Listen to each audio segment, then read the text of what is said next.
So welcome. I'm Dr. Bart Rademaker, Prescription for Your Transformation, Real People, Real Conversations, and Real Success. Really delighted once again to be on this show.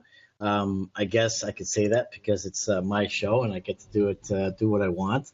But this show is really quite important in so many different respects because it's really about getting new voices and new solutions, having real conversations, authentic conversations with people out there so that you can get new insights. Today, we're just overwhelmed with so much information. And the nice thing about this platform, especially with Star Worldwide Networks, and I want to thank Sedona, my new producer, really excited to be working with her. It's her second time. And of course, my guest today, Elvisa, very excited to be talking to her because one of the things that I've discovered over the years, and myself being an alien, okay, I've been one of those foreigners who came to the United States, came to the United States when I was a year old, actually, and then left again, but came back again, as a medical professional and became a plastic surgeon after that. But it's interesting to have different references and different perspectives of life around so that you really get to appreciate what it is like to actually live in the United States, one of the greatest countries, if not the greatest countries in the world. Not everyone will agree with that, of course. However, our guest today has some incredible experiences in the sense of transformational and appreciating what life can be like for those who are really truly not very lucky. And to find out that 75% of the people in the United States are on antidepressants, it's really shocking. And so she has this show, From Ordinary to Extraordinary, in Bosnian, so any Bosnians out there can listen in. But it's important to understand, you want to participate, and these are her words, you want to participate in your own rescue. I love that insight. So Elvisa, thank you so much for being here today. Thank you so much, Dr. B. I just have to remind you, it's Elvisa. So my mother and Elvis Presley would be upset if you didn't call me correctly because I got my name because of Elvis. So it's Elvisa. Elvisa. Well, thank you so much for that correction. And, it's important to be aware of what's really right in this world, and that's what she does. So tell us a little bit about your show. I'm really excited to hear about, your own radio show on social media, which is called, in Bosnian, Ordinary to Extraordinary. Yes, in Bosnian that is called Put uspjeha, od običnog do fantastičnog, which means from ordinary to extraordinary. I started the show recently, I don't know, a few months ago, because I wanted to share the expertise from other people. So I bring to the show Bosnians around the world who have achieved certain success or any success, and how they came, how it happened. So I basically share their journey to success because I want everybody to learn that it's a journey. It doesn't happen overnight. There are certain steps that have to be followed in order to live the life you want. That was the idea behind the show. It's wonderful. It's growing, and it's basically doing what you're doing, creating the better space. I think we're impacting the future. I thought I turned that one off. I did mine. So yes, that's the idea behind it. It's really just sharing and all the blessings that I've been able to learn and experience, and I wanted to share it and just create the positive energy.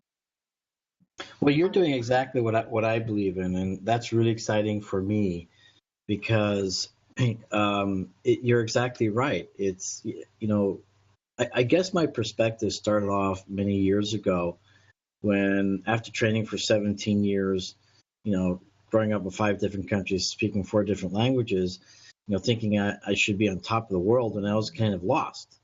And I discovered it really was I didn't know what I didn't know that would make the difference. And that's, what this platform is really about. That's exactly what you're doing and helping with other people, is just presenting that kind of information, those reference points that they just simply weren't aware of. And I know what's exciting about you, and I want to jump into that after I hear about your own personal transformation, how that happened.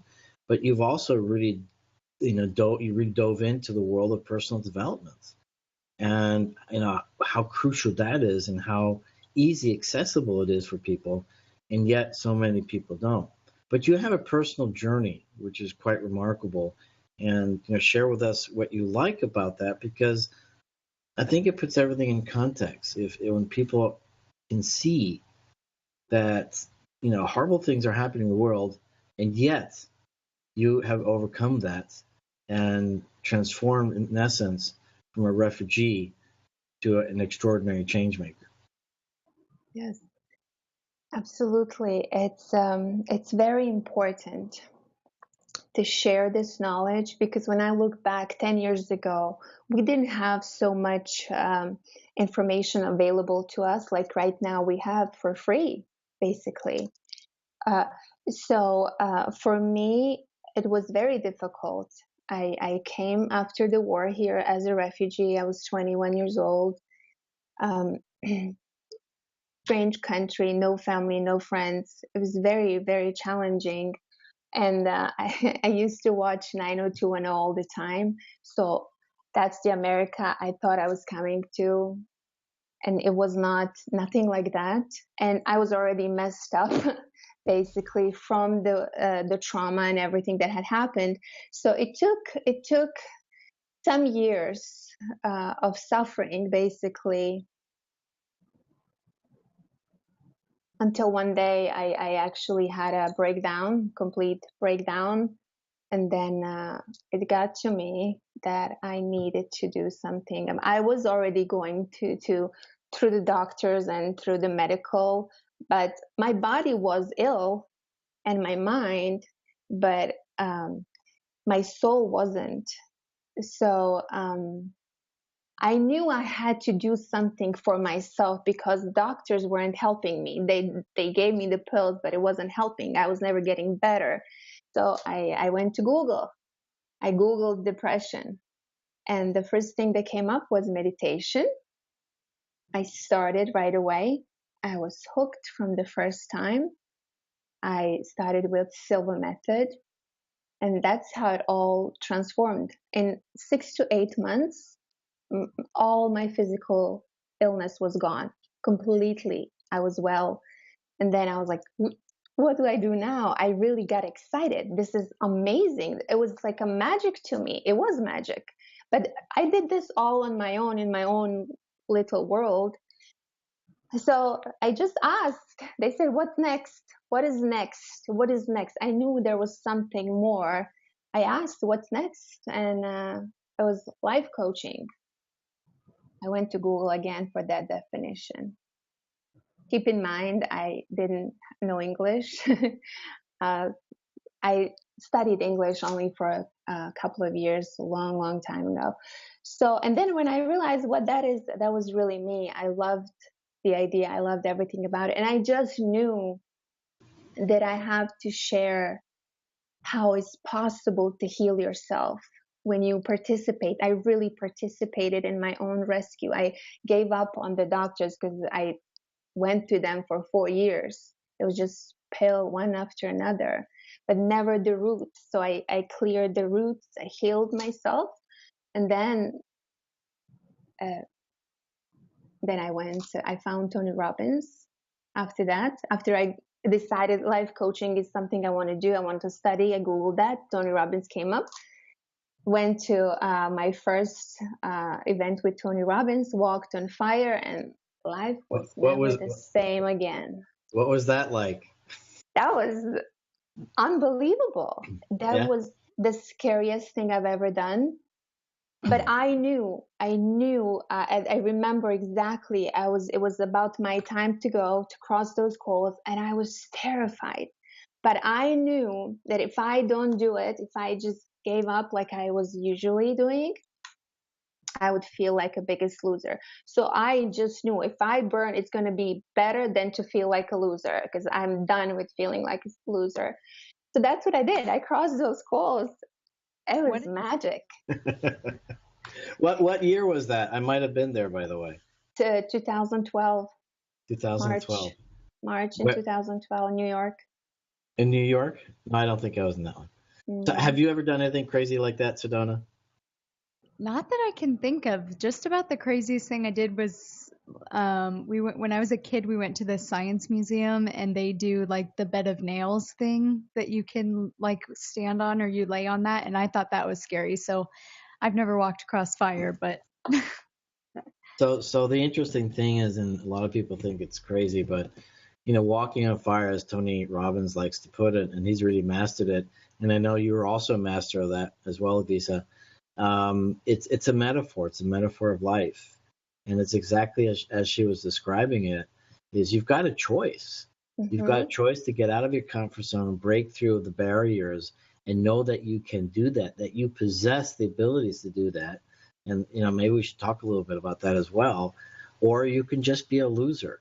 I mean, it's interesting because something drew people to that event, and you cannot walk away, by not doing that. And I'll just share with you guys just a really brief story about my personal experience, but I really want to let Elvisa talk more about hers. But as a plastic surgeon, I was very familiar with burns, and so the very first time that I was going to that event, I was driving from Tampa to Orlando, and all along I was I had this sense, the smell of burnt flesh in my nose, thinking that I'm going to be walking on fire.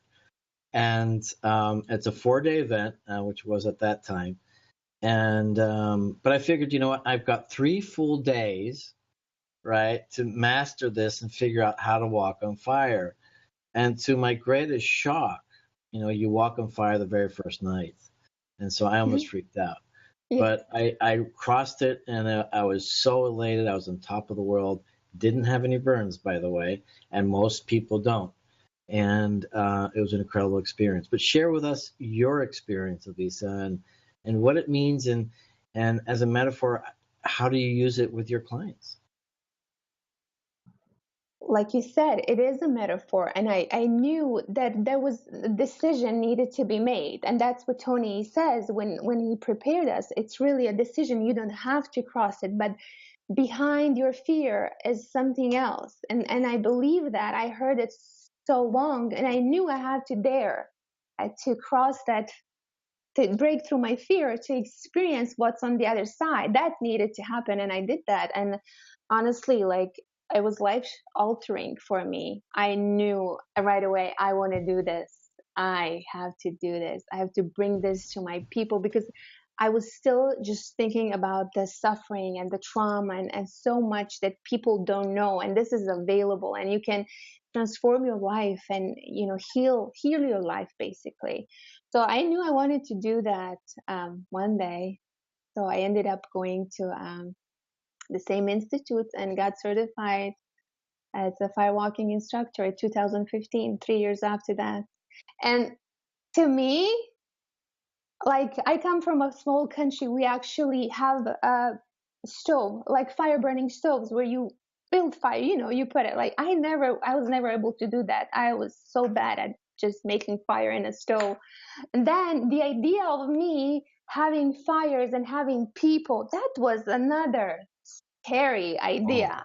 Oh, I'm sure it was. I was never even able to put a fire in my mother's stove, let alone doing this. But there was a desire. There was after you cross something big like that, like for me, the firewalk was huge. Then the windows, something opens. Then you're able to dare for more, and that's what I did. Yeah, I mean that's remarkable that you're helping people have this experience. Walking over the coals in of itself, is quite a jump, if you will. But then helping others and being responsible for that's even bigger. And here's the thing for people listening in that's really important to appreciate. And that is that we're in charge of our thoughts. We're also in charge of our actions. And so no one else is. And what's interesting, though, is that a lot of people are more stuck with the certainty of the pain that they're in right now than getting out of that pain to something that's potentially so much better. Even when it's so clear, how much better it can be, most people will hold on to something that they're very familiar with, as painful and as pleasant as it is, until the point happens where it just simply gets too much. That's when that leverage comes, when, either I got to do something. I mean, I'm not going to deal with this anymore, or I'm just going to roll over and die. And most people just will get out of it at some point. But that's what's great about this metaphor, is you don't have to wait till it gets that bad, because you now possess the ability to say, hey, you know what? I can handle this. I can overcome this challenge. And me as a surgeon, for example, and all the things that I do, that's particularly helpful because I don't usually freak out. And you certainly don't want your surgeon freaking out anyhow. Yes. Right. Yes. Honestly, I really believe that we make those big changes when we're really, really tired of suffering. Like when it comes to the point, like for me, it was like, I rather burn and feel the burn than feel like a loser, because I was so tired of that feeling of not good enough and just feeling low and everything that I felt. So there has to be a point where a person, but the thing is, it doesn't have to be. People don't know that they don't have to suffer that long. I mean, I didn't know that I didn't have to suffer that long, but unfortunately it happens for a lot of people. They just stay there because it's still the known, it's the comfort, even though it's unwanted, but it's easier than doing something bigger and scarier, and that's uncertain. So the uncertainty, basically, and the reason for that is, of course, our brain, that the purpose is to keep us safe, even though we don't like it, but it's the known. We know it, we've been there for a long time, so we rather stay there. So that's a very important key for anybody who wants to change. And if they wonder, why can't I do it? And people want to change. They try, but then the brain always takes them back to the same old patterns. That's because the brain doesn't know the difference between real and imagined. So, like, having this understanding that the brain doesn't understand the difference, because we go to a movie, we know it's a movie, yet we are afraid and we cry, and all those feelings, we experience them as if they were real, right? That's because the brain doesn't get the difference. So it's the same way here. The brain takes us back to our unwanted patterns because it doesn't know. It just knows you're comfortable there. It knows this area, right? So that's one big thing. If anybody wants to change, this is important to understand. It's really the brain. It's not you, guys. It's the brain. And so I guess then that relates to what we were talking about earlier, and what you mentioned, earlier on as well, is it's all about awareness and having that awareness of where you are. And I'm sure that you had that happen as well when you were meditating. So for those people who just don't want to get out of their comfort zone yet, meditation is a great way to be aware. To talk a little bit about, your thoughts about that awareness and how important that is for people, because I kind of agree with the idea that most people are simply just not aware. You said it in the beginning. We cannot change if we don't know. We just don't know the things we don't know. So we don't know that we're unaware. I mean, we just heard the phrase, we're functioning 5% with our conscious mind and 95% with our unconscious. But what does that really mean? It really means that we're only present 5% of our time. Everything else is subconscious patterns. We repeat them. Just like the thoughts. I heard you say we have 80,000 thoughts a day, and 80% of those thoughts are repeatable. Same. Right. Usual. That's a fact. So having that awareness, recognizing and knowing that helps if you want to change and just see, what are you doing? What are your patterns? Like, that was really needed for me to happen. We know that our thoughts create our feelings, right? We heard, at least, right? But then a lot of times we really don't go deeper. Like, okay, what am I creating right now? I have a feeling I don't like it, but what created it? So awareness, and that's where meditation comes in, because the brain doesn't like to go where you want. The brain just goes where it wants. The mind, it's a monkey mind, really. And I'm going to share a very important story because it's crucial to know. If you've never meditated, you don't know the difference of what it means being present. Like right now in this moment, you can choose to be present and just feel your body and feel your feet on the ground and just follow your breath. And that tells your brain to listen. In this moment, that's telling your brain, okay, follow the breath. Put your focus on the feet. So that's training. It's necessary. This training of the mind is very necessary. So the story I would love to share, if you let me, about the monkey mind we have. I went to a 10-day silent meditation retreat, Vipassana it's called. So for 10 days, you go and you meditate 10 hours a day. You get up at 4 a.m. You don't talk to anybody, no electronics, nothing, absolutely nothing. So for 10 hours a day, we meditate.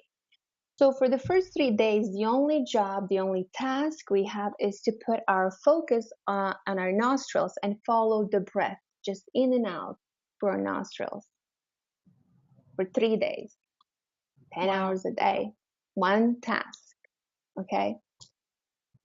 And if you were to tell me it's impossible to stay there for 1 minute without going somewhere else, I would tell you you're slow. Like, come on, seriously, it's simple. You just follow. But that's what I experienced. And not just for 3 days. It went on for 10 days. For 2 minutes, if you don't believe me, you need to try this. For 2 minutes, focus your breath on your nostrils, just in and out. You will not be able to do that for 1 minute without your mind going somewhere else, without mind thinking something and just going somewhere else. So with this, that was huge eye-opening for me. I was like, how do we accomplish anything with this mind? Because it just wants to go. Like, I thought of my birth. Like, I was bored to death. My mind, I mean, I wanted to be here, but the mind just kept thinking and thinking and pulling everything. So it's very important to have this awareness. And you cannot have the awareness if you don't show your mind awareness. The mind doesn't like to be present. It likes to go places, as you all know. It doesn't listen. So the importance of this, and the reason why I mentioned the story, just gave me so much compassion. First for myself, because I don't judge it's not me, really. It's the monkey mind that needs to be tamed, that needs to be trained. And then, of course, it gave me so much compassion for everybody else. Because now I know that if you're not in the training, if you're not practicing presence and awareness, you can't control your mind. It's just taking you places.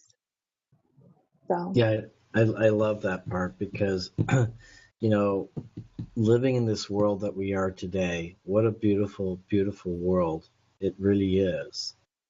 And the greatness that's around us. And there's a great saying that I like, you know, great is always available, and so is what's not great. And so many people are focusing on what's not great.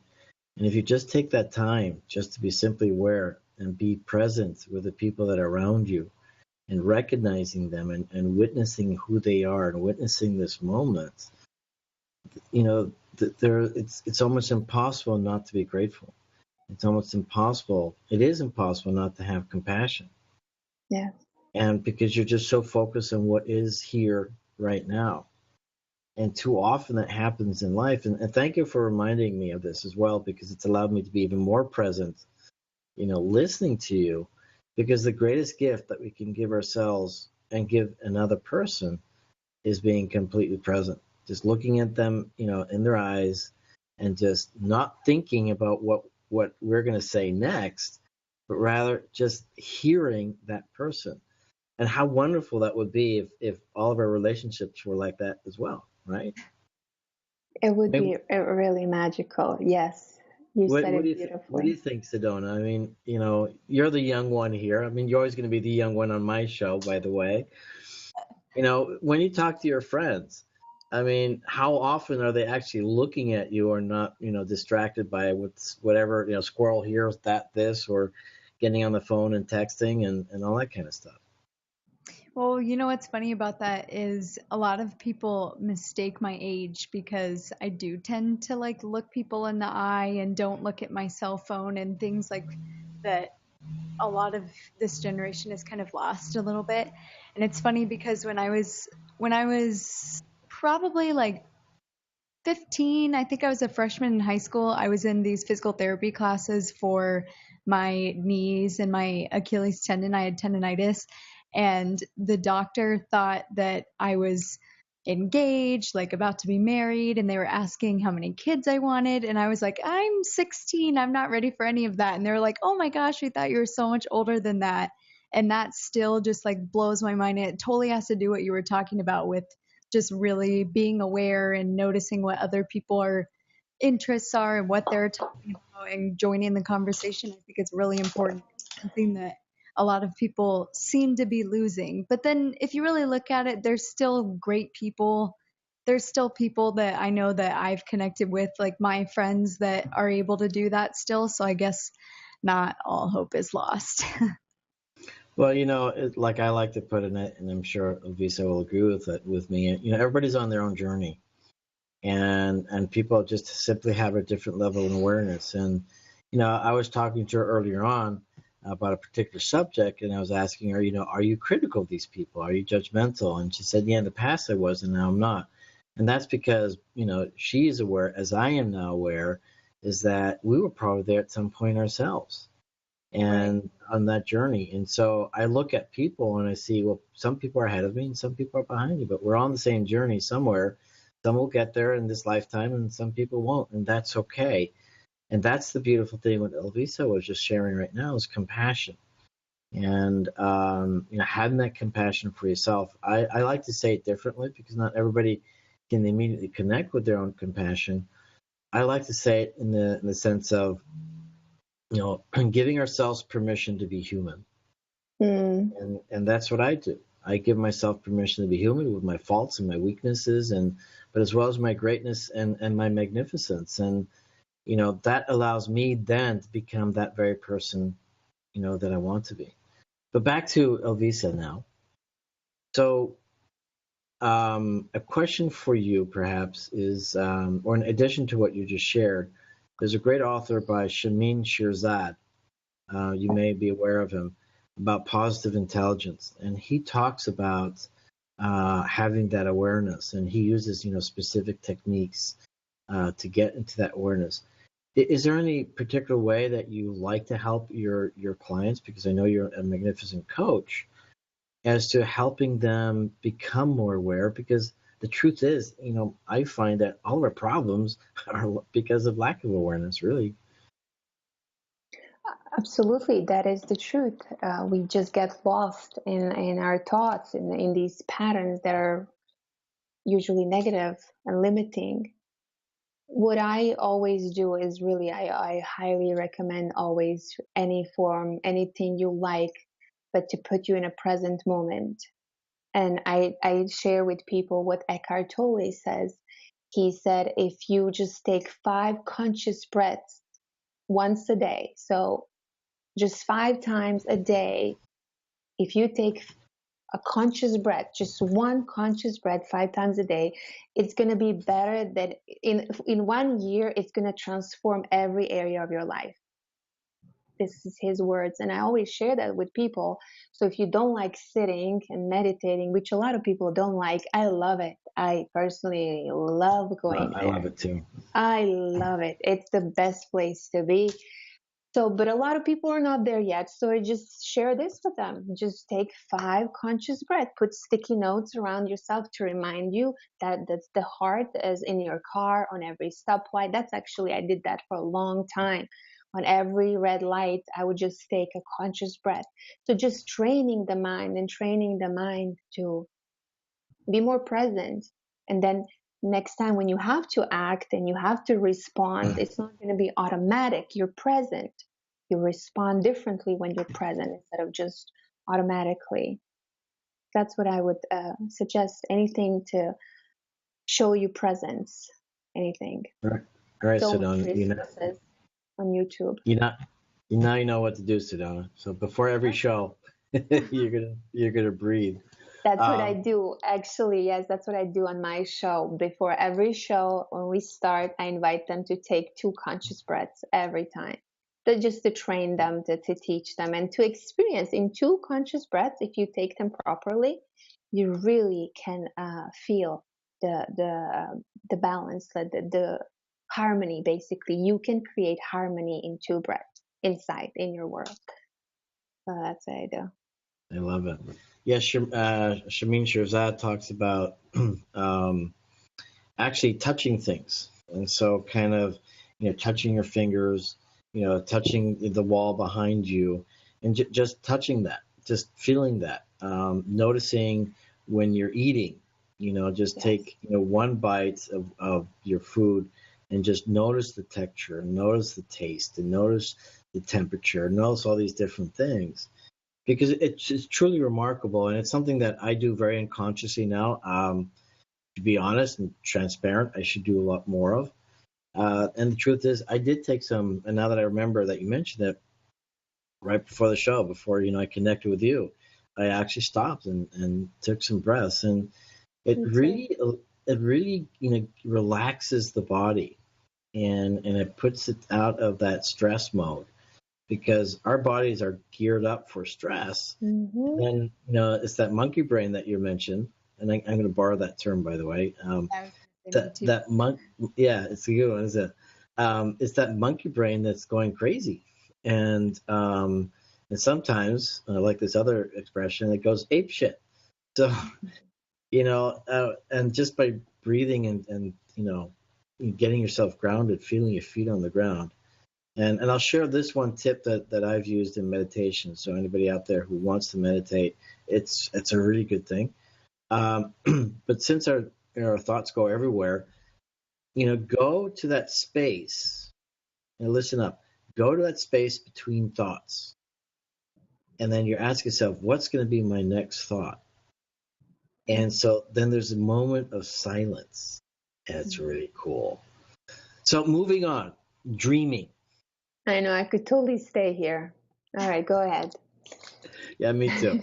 I'm enjoying this.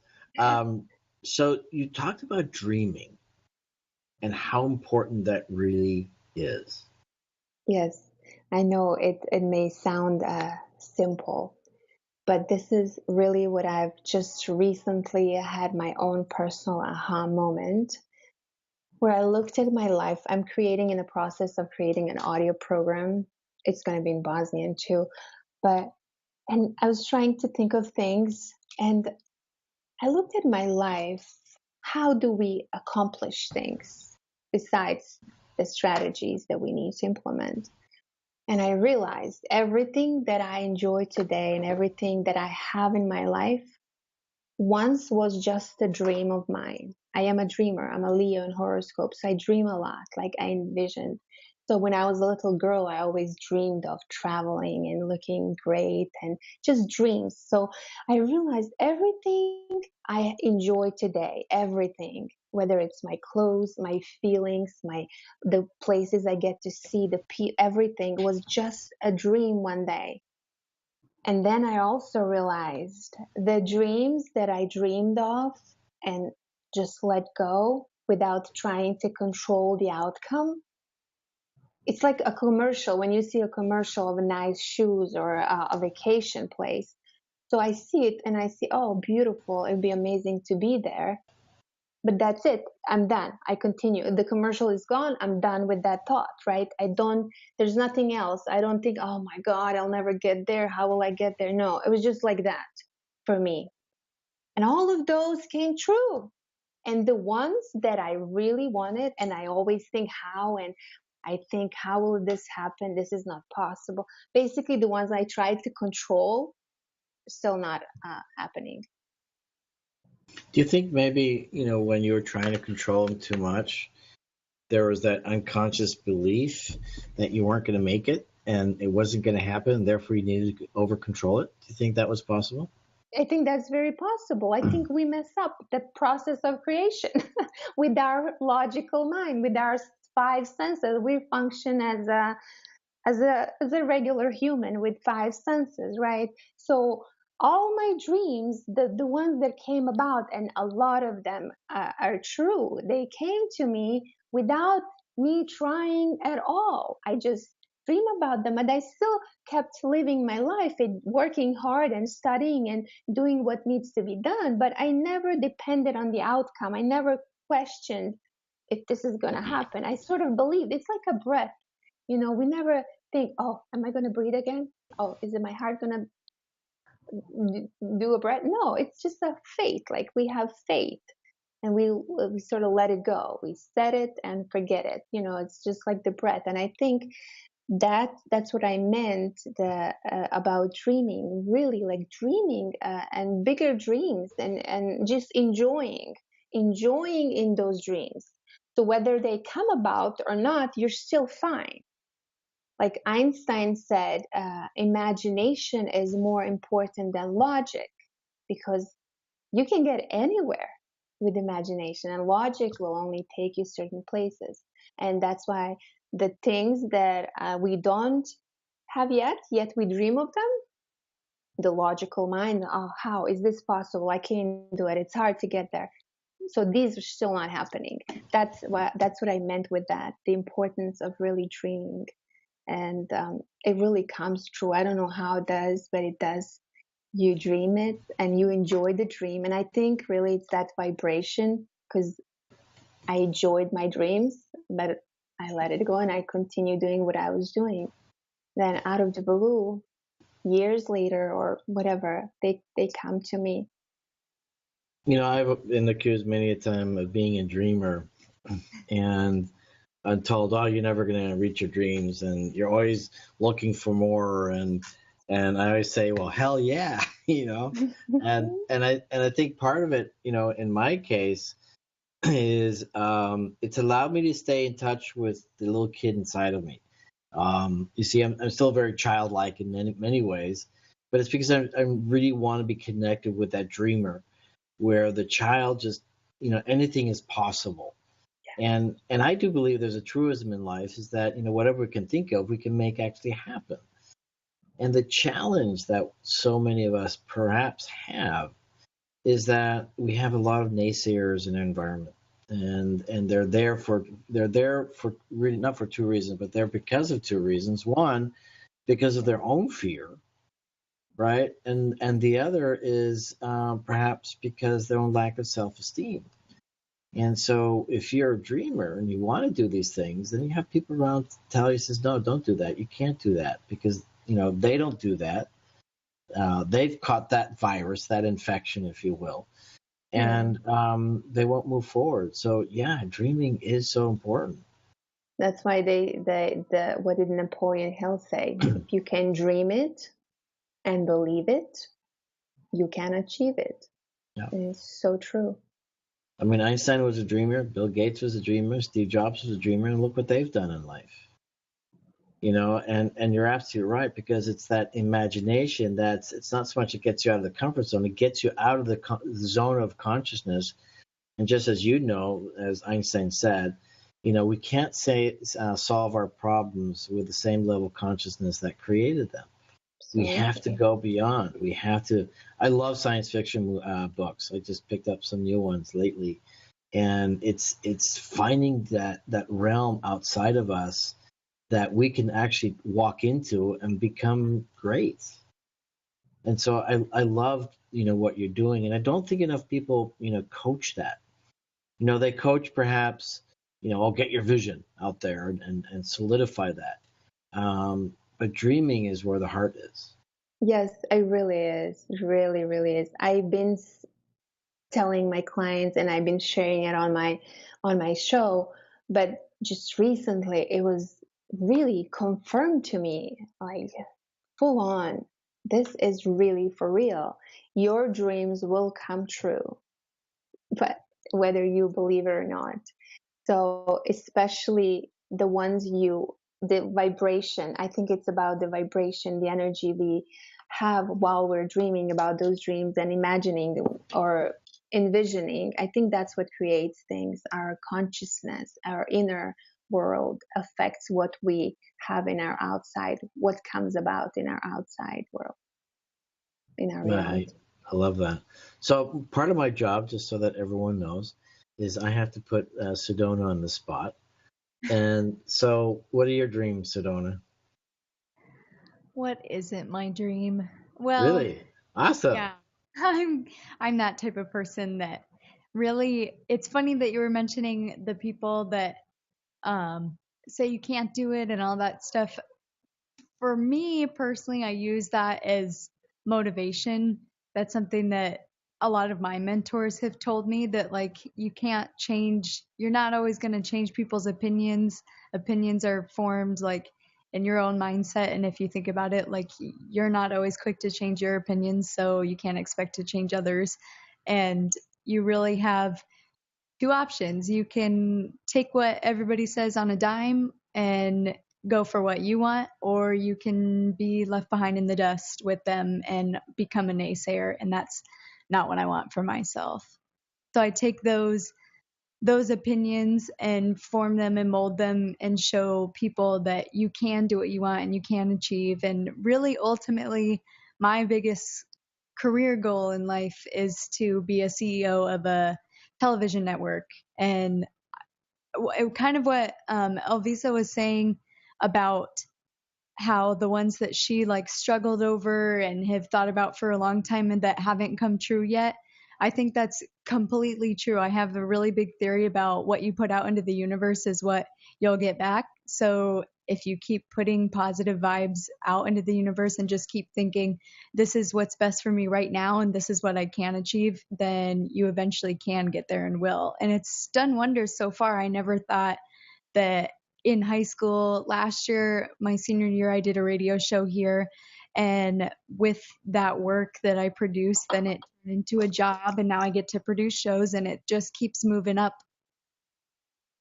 And now you got to produce a show with the coolest plastic surgeon on the planet. Thank you. That's right. And that's great because, all great accomplishments come from the genesis of a thought, an idea, and a dream. But the one thing I want to add, and when you look at some great authors like Napoleon Hill, Think and Grow Rich, and it's in essence, what you both are saying is you have to keep that vibration up. You have to keep on telling the universe, and the universe will conspire to answer you. And as long as you say you're the naysayer yourself, it's going to conspire to offer that to you as well. And so just by staying focused on that on a daily basis, consistent basis, and, there's a Harvard study out there back in the 50s, and Tony Robbins talks about this all the time. And, they looked at the graduating class of 50 or, checked in with them about 20 years later. And they found out that 3% of that class was equal to the remaining 97% in wealth and happiness. And the real difference that was evident was that 3% had a plan. They wrote it down, they wrote their dream down, and they said, this is what I want. And they constantly worked at it. And so that's, if I can give you any insights for you, Sedona, that's definitely something that you're going to want to do, right? Have a plan out, and Tony says, if you don't write it down, it's still a dream. And that dream needs to transmute into something real. And as soon as you start writing it down. But the key point is it's okay to dream. Dream big, have fun with it, be playful with it, love it, and defy the odds. Just like you were saying, Sedona, earlier, just defy the odds, defy those people. My biology teacher back in college, he was telling me, it was the funniest thing.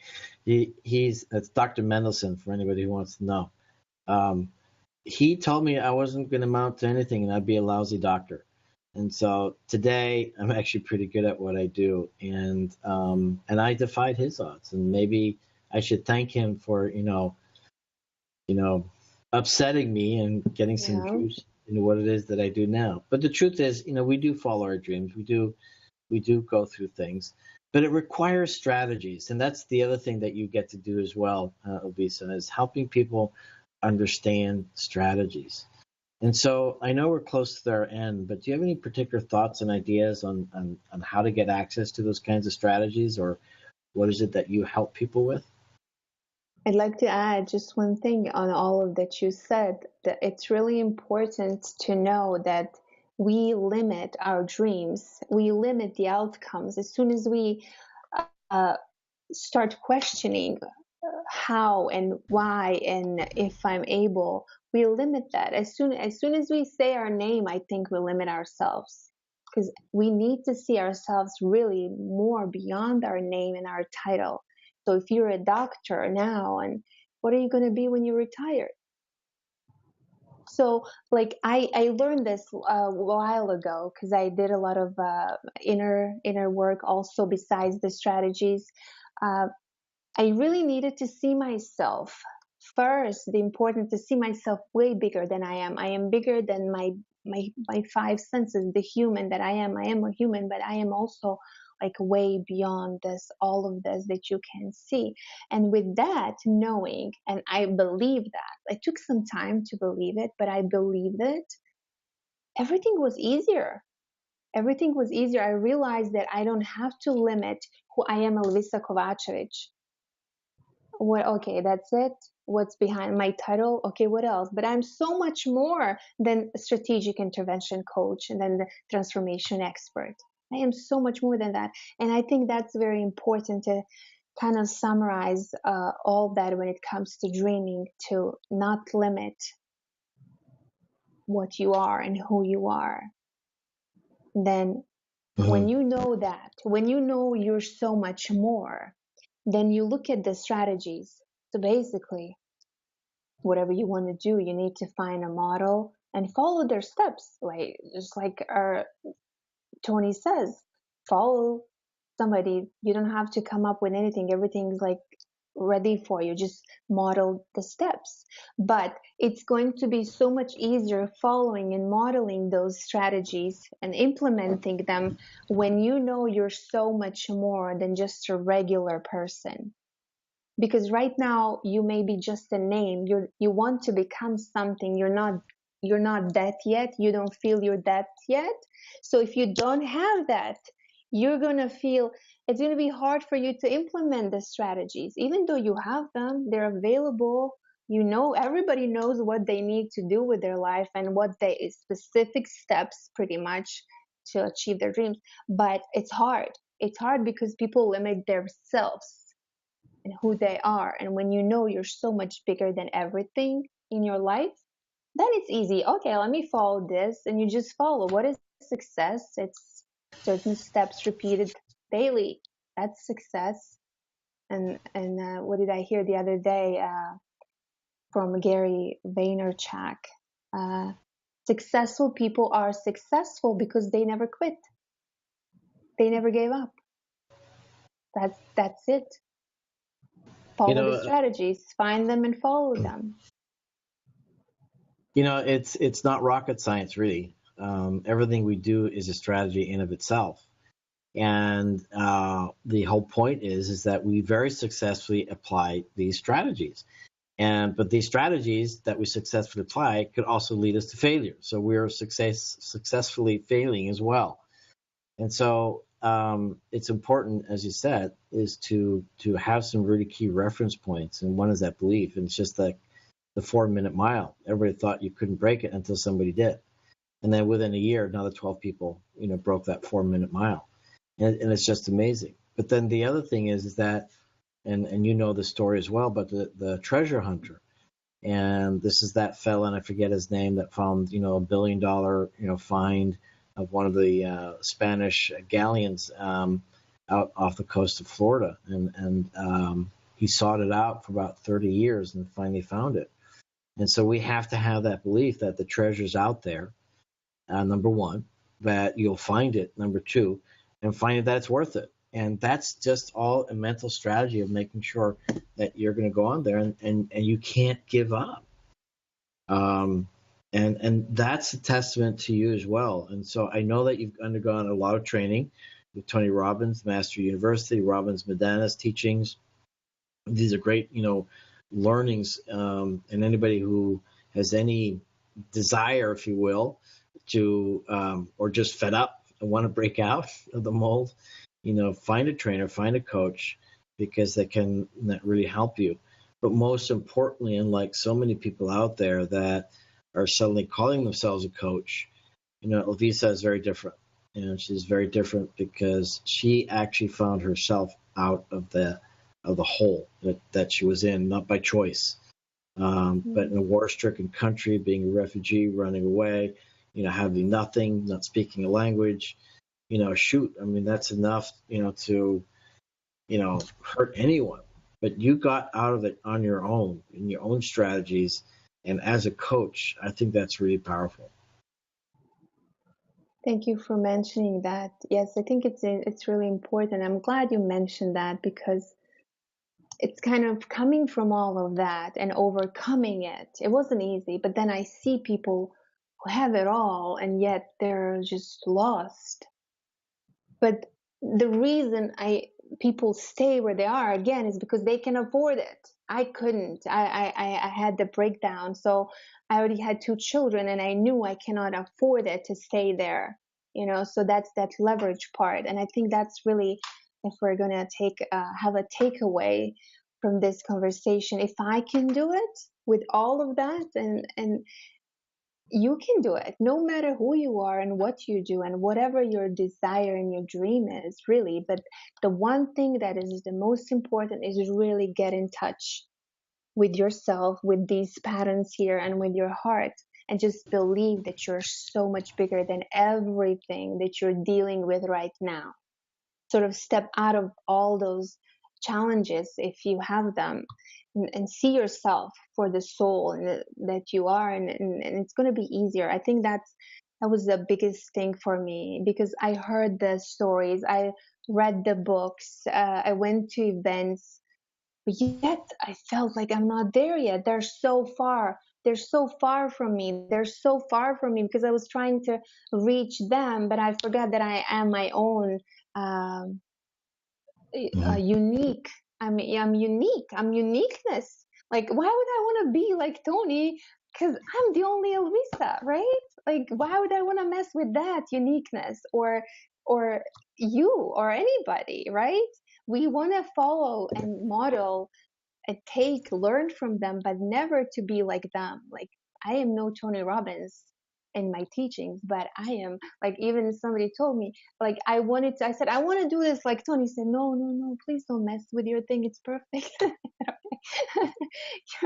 in one of my seminars, I said, I want to do this, but because we're all unique, and in a special way we deliver, and there are people there that need what we have. And it's beautiful that we can do that. It's really not that hard to It really isn't. And if we just get out of our own way of judgment, and really, own exactly who we are, and I really appreciate what you said there, because so many people just simply don't recognize how wonderful they are, how magnificent they are, even in spite, of other people just telling them how great they are. And I just remember my own particular case and I went through my own learnings and teachings and journeys that took me a long time to really appreciate, who I really am. And I was very fortunate. I was working with a integrated healing group. It's a 4-year course out in New Mexico. It's called the Snow Line, something along the lines of Barbara Brennan and her school in Miami. There's only 2 schools in the U.S., and it's a 4-year course. But what was great about that, I went through an experiential where I get to hear what other people saw in me. I was able to hear how I was being witnessed, and then incorporated all these things within myself. And so it facilitated that process for me to be aware of that. And I have a big poster here on my wall with 30 different things. And even though I'm not consciously looking at it, I'm seeing it every day. And it all does start with identity. Nothing's going to happen in life. No changes are going to happen in life, as you are alluding to, unless you change your identity. And that identity is that you are much bigger than you are calling yourself. And most That is people are it. they're like a doctor, or they're an attorney, or they're an accountant, they're a father, they're a mom, whatever it is. But you are so much more. And that's what I like what Tony does, is he helps you get in touch with that person. And I went to even more extensive training with an incredible individual, Steve Linder, on strategic brain, who dives even deeper into the essence of, what your identity really is.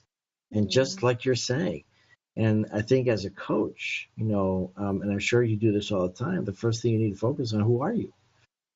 And who is it that, and if you have a vision, and this is then for you, Sedona, who do you need to become, if you're going to be that CEO, of a large TV network, and understanding what that is, and staying in touch with that is, and then getting in touch with people like Elvisa, who will just, unlock, the magic within you. And in fact, the title of the show is really, tap into your authentic genius. So I know it's time. I think I have 2 minutes left, right? 5 minutes left. Oh, you're more gracious than my past producers. You're so much. You're hired.